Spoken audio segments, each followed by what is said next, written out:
Hey guys, Zombie Shitface from Java Sun MC here, and I wanted to show off this little TV prototype, I guess.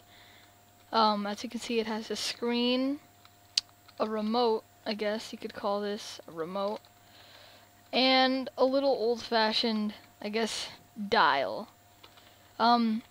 This is a work in progress right now, and it's just a concept that I thought I would present to our channel since we haven't been uploading in a while. So basically, in order to switch channels, you just right click the dial, and as you can see, something shows up on our TV, and you just basically move the dial in order to find these different channels.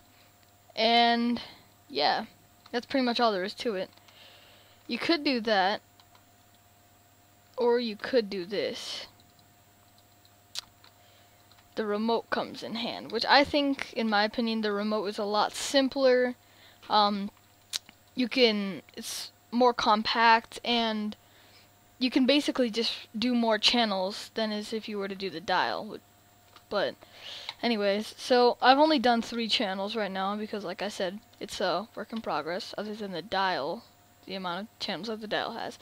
But anyway, I type in channel 1 in the remote, and as you can see, it switches to the first channel.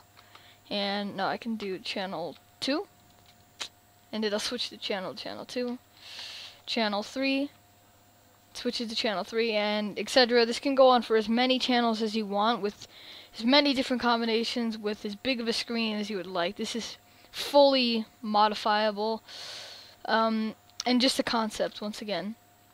And finally, channel reset, which will just reset the channels, and you can go back to the channels, yada yada yada, you get it. But how does this work? As you may notice in the top of my screen, I'm using snapshot 14W05B, which allows for the use of comparators detecting item frames. Now, as you can see, the signal can't reach this repeater until it is rotated 1 to the right, and that basically sets it as stone. So once it reaches this, the comparator can power this command block that sets the block inside the television to Minecraft stone. And these coordinates right here don't have to be exact, they can be relative.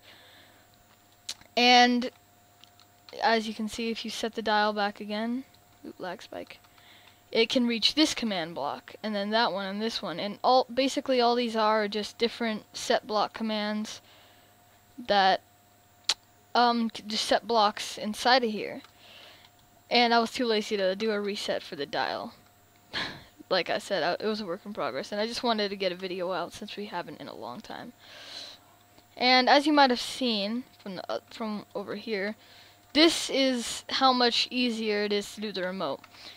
You can stack these on top of one another and do channels a lot easier.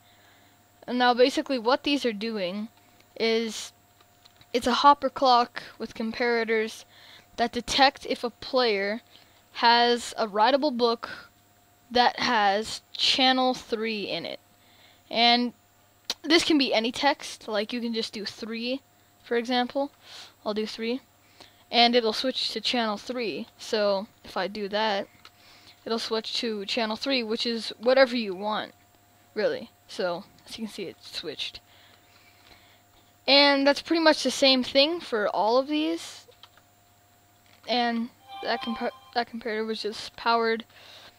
But yeah, you can do as many more channels as you want, whereas with the dial, it's limited to let's see, there's 1, 2, 3, 4, 5, 6, 7, 8 channels, but I took out the first channel because it wouldn't reset, so doesn't really matter.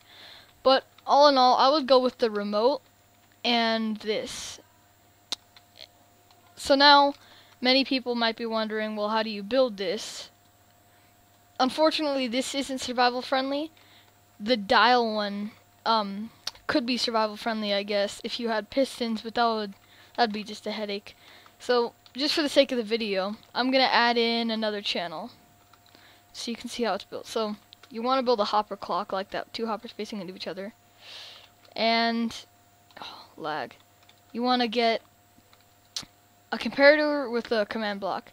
Now this command block is going to be clear at player writable underscore book 00 curly bracket pages colon bracket quotation mark and whatever you want the channel to be, I guess, for this particular example. Let's just say this is gonna be channel 4 just to match the pattern. End quote, end bracket, end curly bracket, and that command block is done. Now you're going to want to add on another comparator with another command block, and this can be any output you want. Like, it could output any signal, but for the sake of this video and the channels, I'm just going to follow the pattern of set block. And just like I said earlier, these can be relative commands, but I'm just going to do exact commands. And now the block. Let's have it be sponge, I guess. So now we're going to start this hopper clock. I'm just going to throw that in. And now this will continually test for our channel 4. So now if we go over here and we type in channel 4 into our book, it's going to switch to the 4th channel. I hope you guys enjoyed this little concept video, I guess. Just wanted to put something out for our channel. And yeah, that's pretty much it. Thanks for watching.